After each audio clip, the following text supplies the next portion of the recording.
thank you for that, Faisal. And I like these software robots.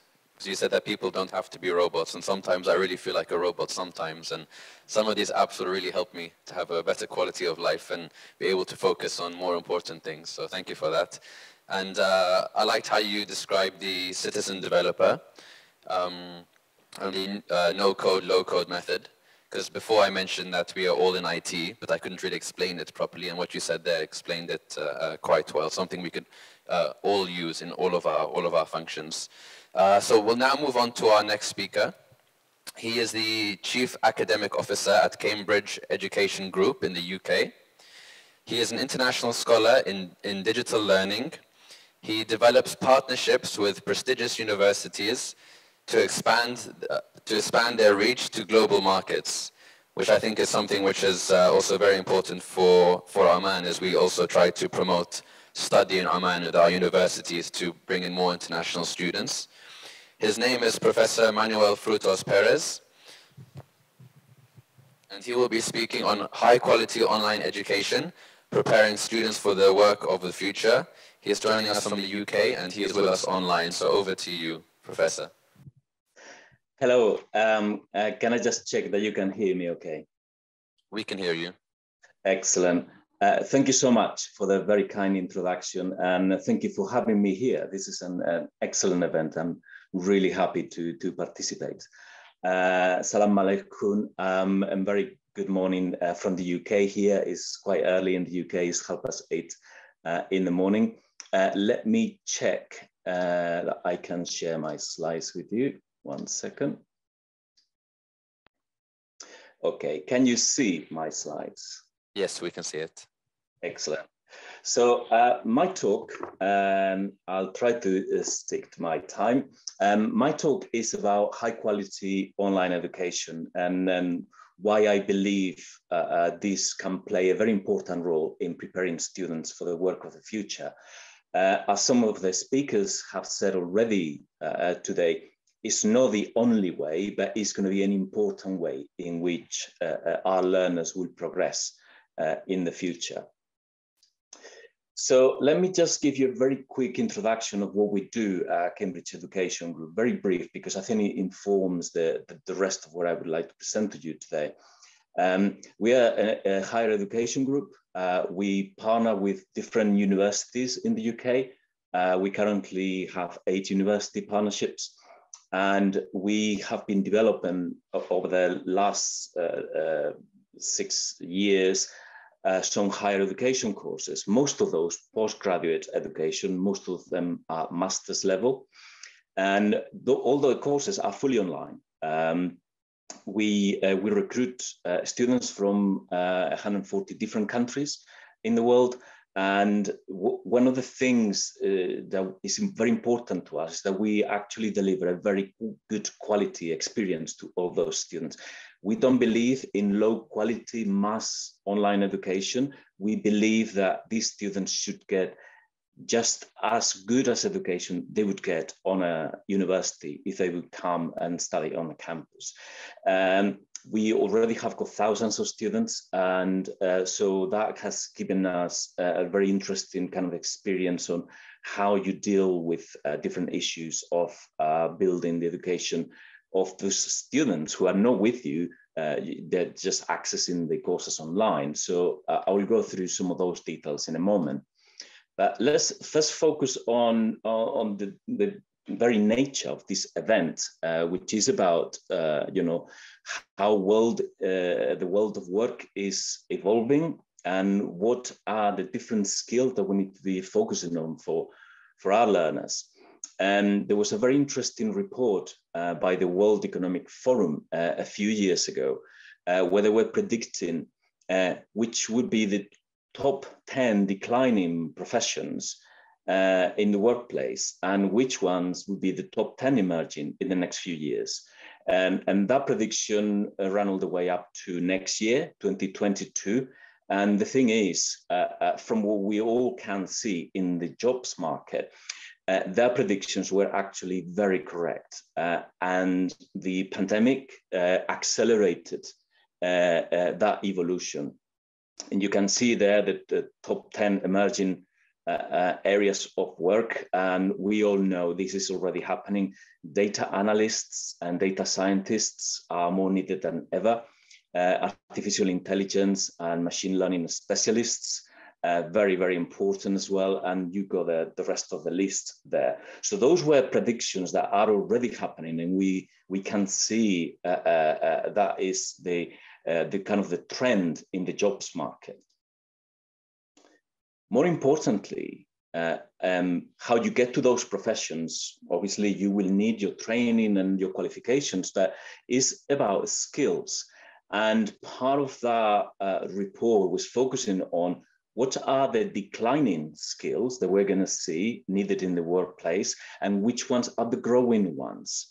So for the purposes of today, I would like to focus on the growing ones. We see they're very, very high up in the list of skills that people are going to need in the future for work are analytical, thinking, and innovation skills. And the second one, the most important the World Economic Forum could identify is active learning and learning strategies. I think this is a really, really important point for us to think about, is the workplace of the future, the worker of the future is a worker who can learn all the time, because the jobs are changing continuously. So somebody who not just arrives with a qualification at their job, but actually while they are doing their job, they keep developing, they keep learning in an active way, and they develop strategies so that they can carry on doing that, evolving their own work practice. I think that's really important. And you have got the rest of the kind of the growing skills landscape that the World Economic Forum identified. And you will see when I touched on later on about how we design online education, that we are trying to embed all these skills into that way of learning, because we see that it's going to be key for our future learners. So let me move on to something that I also think is really important for all of us to consider. There was just before me a very interesting presentation of artificial intelligence, and something that is really going to affect the workplace. It's already started, but I think in the next 10 years it's going to make some very important changes in the workplace, is the automation of jobs. Some jobs will be automated by the use of technologies, which means for some people, there is going to be a risk that they're going to lose their jobs, because their jobs will be replaced by automated processes, machines, software, etc.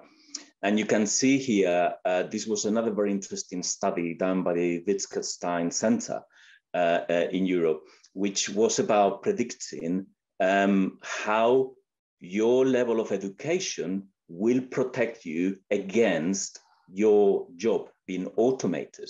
And you can see there that their projection is that in the early 20s, we are in the early 2020s already, there's a small risk of your job being automated, regardless of your level of education. So it's about, between 5 and 7% for any level of education. So the low risk of your job being automated. Let's move forward to the second part of this decade, the late 2020s, and then you start seeing a very big shift, where if you have got low education, the risk of you losing your job because of automation has gone up to 20%. And if you have got a medium education, it has already gone up by above 20%. But if you have got high education, the risk that you're going to have of losing your job to automation is only 10%. And let's move forward to the next decade, the 2030s. By the mid of that decade, the prediction is that if you have got low education, the chances that your job is at risk of being replaced by an automated process is over 45%. And if you have got medium education, it's about 37%. But if you have got high education, you're still hovering around 10% of risk. This is really important, because what this is telling me is that our learners they will protect themselves against job losses if they gain high education levels. There is a very, very, very clear pattern here that we can see. The higher the education we provide to our learners, the less likely it is that their jobs will be replaced by automation, because we are going to need these people. We are going to need people who are highly educated, who have got very high analytical and critical thinking skills, who can learn and develop and so on. So I think that's why, again, it's very important for us to consider how we do that, how we deliver high education to our learners, because we cannot keep growing our universities. There are lots of good universities around the world, here in the UK, Oman as well, but the needs of all our populations are not going to be met by the universities. There is not enough space for all of them. So we need to find different ways of delivering that high quality education to some of our learners. So let me move on now to some quick issues about education and the future, which I think are very important. One of the things that the pandemic has shown us is that there was not enough resilience in the education system. You know, when all the restrictions came around the world, suddenly we had to close the schools, we had to close universities, we had to send learners home, and that made a lot of people realize our institutions were not resilient enough to be able to do this. So that kind of shown us that we need a range of ways in which we can deliver education, because being physically present on campus is very good, but it doesn't always work. Something else we need to think, sustainability. The world resources are finite, and we need to change the way we do things. And again, one of the things about education institutions is that we are a high carbon industry. Our buildings are high carbon. We get students moving all the time. Many students travel around the world for study. That's not sustainable. So again, we need to find ways in which we can do this in a more sustainable way. Knowledge diplomacy. The world has never been smaller, and that's a good thing.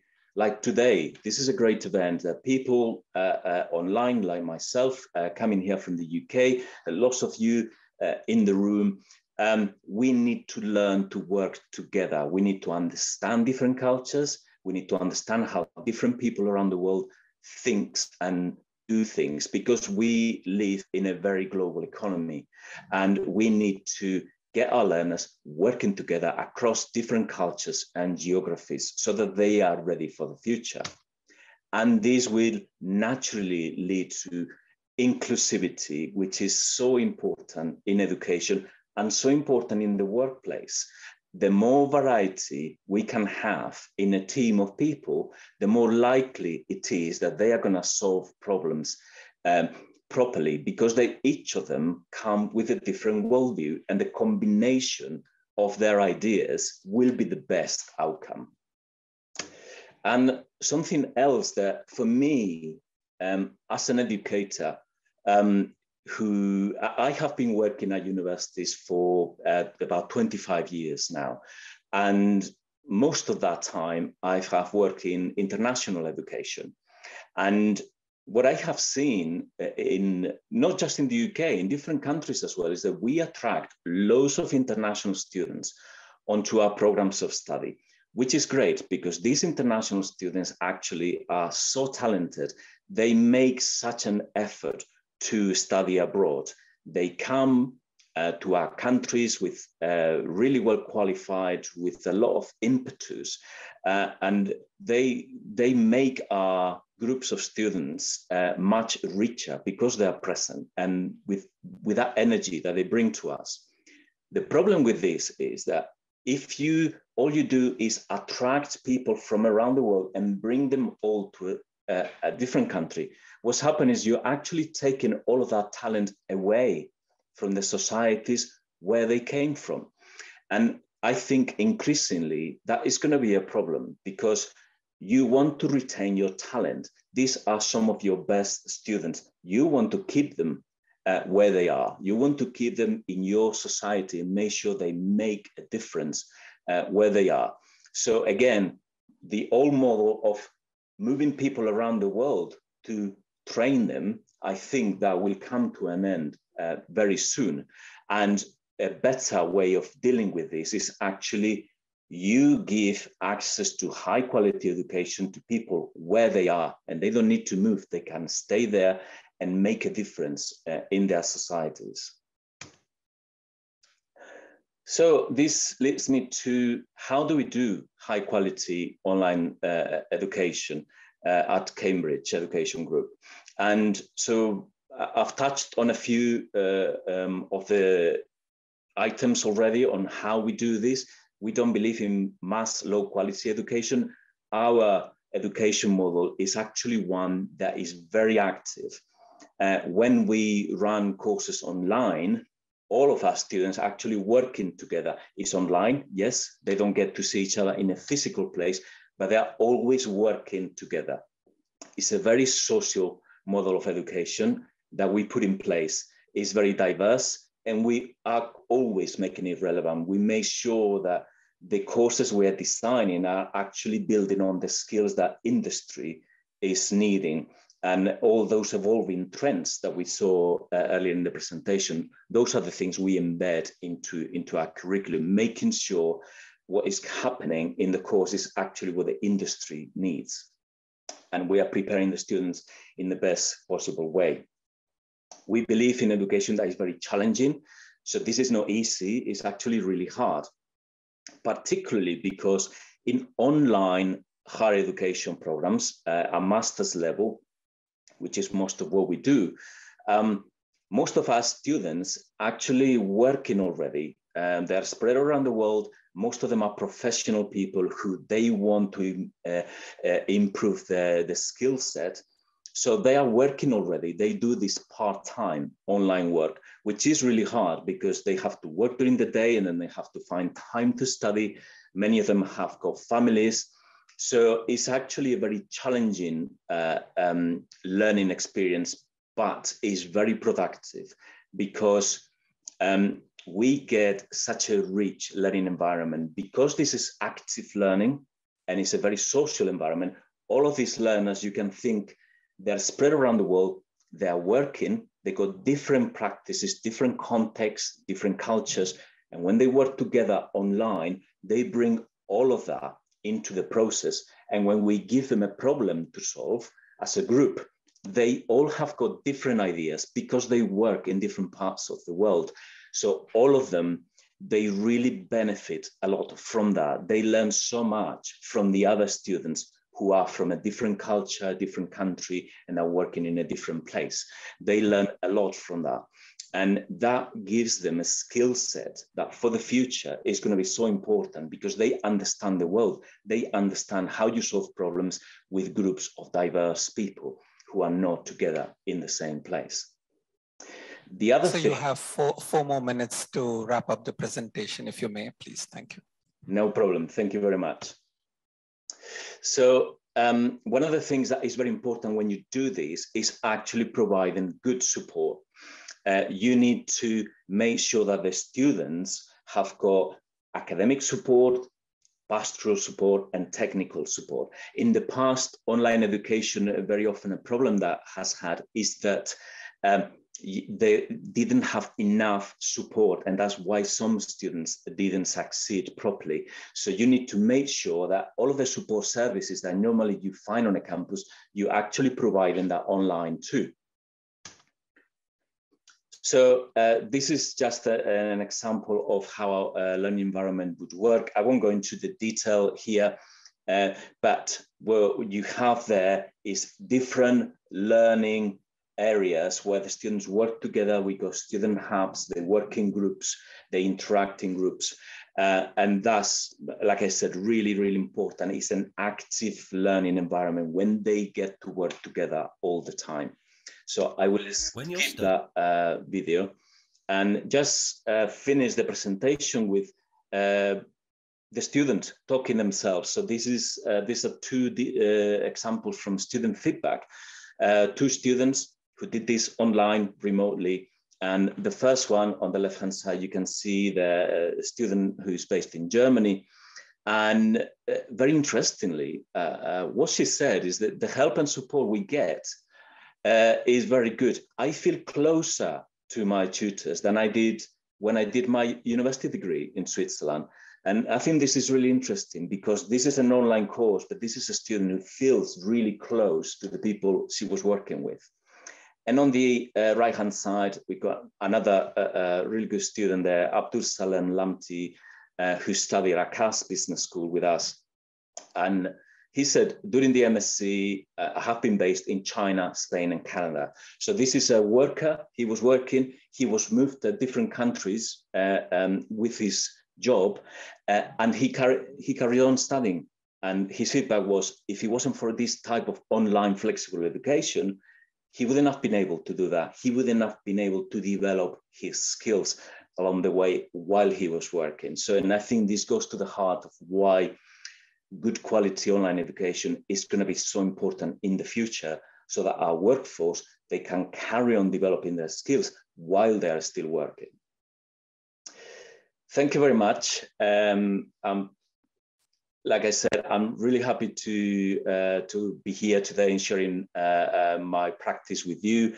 If any of you would like to get in touch to discuss how we work at Cambridge Education Group, I'll be more than happy to receive any communication from you. Thank you. Thank you very much, Professor Manuel. And I like your background. I think that's Cambridge, if I'm not mistaken. Right, yes. Yes, I spent 20 years of my life there, so it's nice to see it behind you. So thank you for reminding me of one of my homes. And you were talking about inclusivity, which is very important. And when we had the GHEDEX Awards on the first day, one of the things we were looking at is the ratio of international students at different institutions, because that's something very important. To be able to learn from people from different nationalities, cultures, religions, and backgrounds in terms of their industries as well. And you were mentioning about high education and how it's better to have a higher education because you're less likely to be replaced by the technology. I think it's also up-to-date and relevant education as well, which I'm sure is what Cambridge Education Group provides. So thank you for that, Professor.